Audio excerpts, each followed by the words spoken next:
అనుదిన వాక్య పఠనము ఆదికాండము 30వ అధ్యాయము.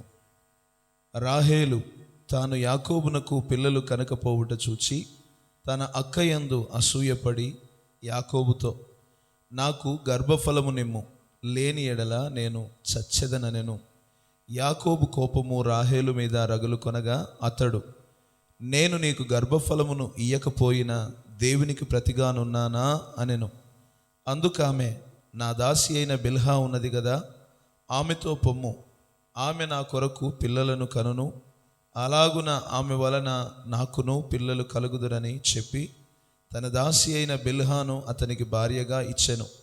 యాకోబు ఆమెతో పోగా బిల్హా గర్భవతి అయి యాకోబునకు కుమారుని కనెను.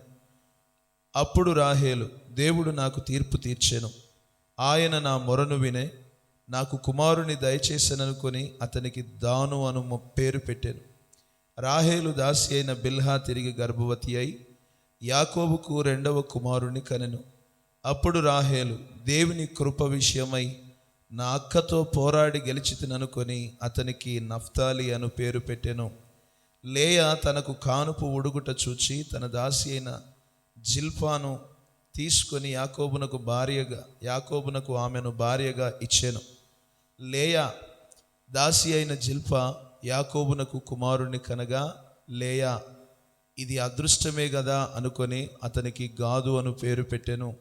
లేయా దాసి అయిన జిల్పా యాకోబునకు 2వ కుమారుని కనగా లేయా, నేను భాగ్యవంతురాలను, స్త్రీలు నన్ను భాగ్యవతి అందురు గదా అని అతనికి ఆషేరు అను పేరు పెట్టెను.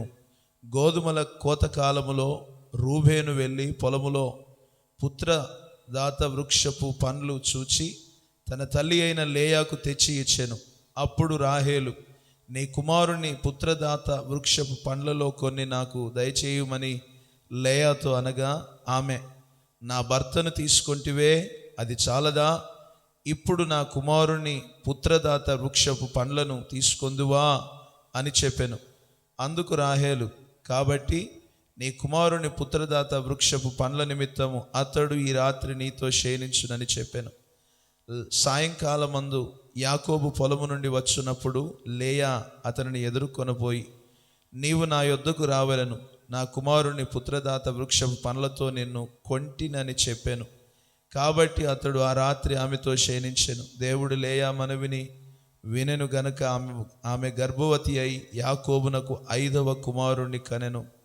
లేయా, నేను నా పెనిమిటికి నా దాసినిచ్చినందున దేవుడు నాకు ప్రతిఫలము దయచేసననుకొని అతనికి ఇశ్శాకారు అను పేరు పెట్టెను.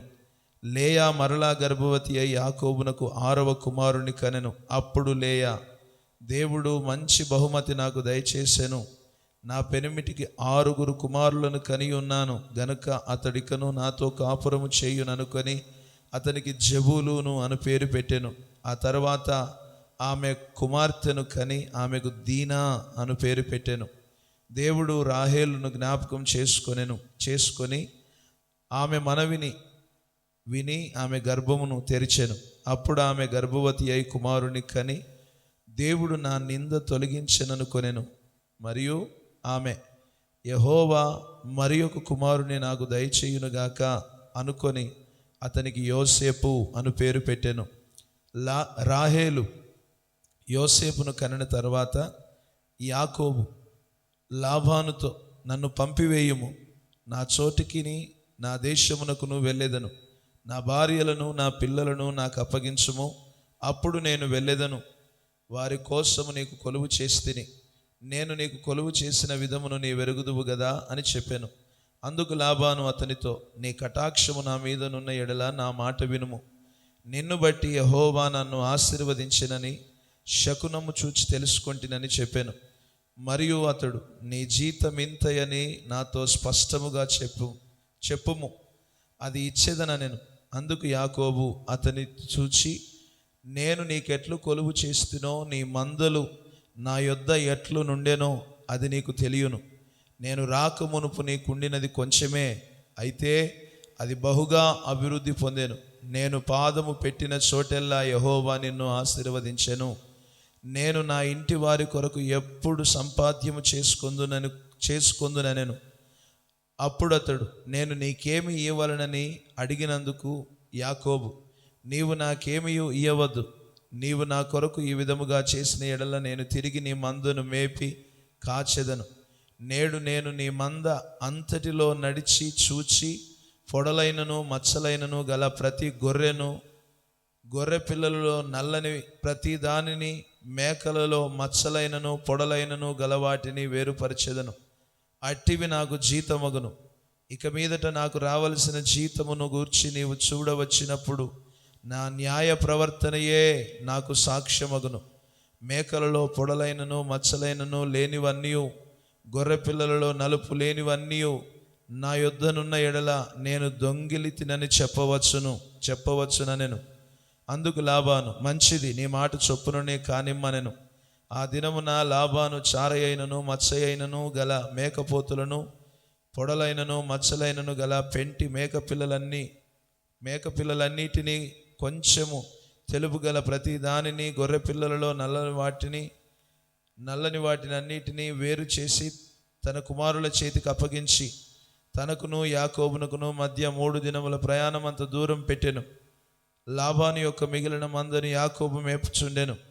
యాకోబు చీనారు జంగి సాలు అను చెట్ల చువ్వలను తీసుకొని ఆ చువ్వలలో తెల్ల చారలు కనబడినట్లు అక్కడక్కడ వాటి తొక్కలు ఒలిచి మందలు నీళ్లు త్రాగవచ్చినప్పుడు అవి చూలు కట్టుటకు అతడు కాలువలలోనూ నీళ్ల గాళ్ళలోనూ వాటి ఎదుట పెట్టగా, మందలు ఆ చువ్వల ఎదుట చూలు కట్టి చారలైనను పొడలైనను మచ్చలైనను గల పిల్లలను ఈనెను.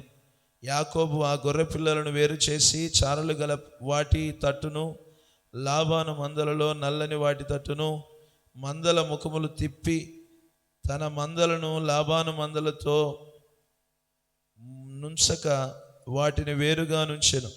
మందలో బలమైనవి చూలు కట్టినప్పుడెల్లను అవి ఆ చువ్వల ఎదుట చూలు కట్టునట్లు యాకోబు మంద కన్నుల ఎదుట కాలువలలో ఆ చువ్వలు పెట్టెను.